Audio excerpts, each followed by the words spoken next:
আসসালামু আলাইকুম। যদি আপনার জীবনে এই ৩ জিনিস ঘটতেছে তাহলে বুঝবেন নিশ্চয়ই আপনার জীবনে কোনো প্রবলেম হচ্ছে। নামাজে মন বসছে না, আল্লাহর জিকির করতে ইচ্ছা করছে না। এটার কারণ আমি আপনাকে বলতেছি ৩ জিনিস। প্রথম হচ্ছে উদাসীনতা, বেজারি, কোনো জিনিসে মন লাগতেছে না, বারবার বলতে থাকা আমার বোরিং লাগতেছে, কিছু ভালো লাগতেছে না, নামাজে মন না বসা, আল্লাহর ইবাদত, আল্লাহর জিকির করার মধ্যে আমার আগ্রহ হচ্ছে না। যখনই নামাজের জন্য দাঁড়াই আমাদের অন্য খেয়াল আসা শুরু হয়ে যায়।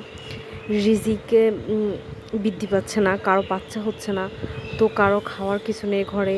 এগুলো যদি হয়ে থাকে আপনার ঘরে, আপনার সাথে, তাহলে মনে করবেন আপনার জবান থেকে এমন কোনো শব্দ বের হচ্ছে যা বের হওয়া উচিত না। কারণ আপনার এই কথাগুলোর কারণে কারো মনে এমনভাবে আঘাত লাগতেছে, সে সহ্য করতে পারতেছে না এবং আপনার জন্য তার মন থেকে বদদুয়া আসতেছে।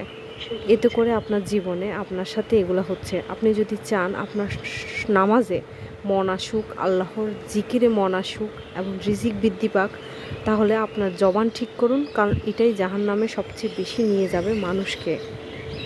আসসালামু আলাইকুম। এত সুন্দর সুন্দর ইনফরমেশান দেওয়ার জন্য অবশ্যই আমাকে থ্যাংক ইউ দিবেন। আসসালামু আলাইকুম।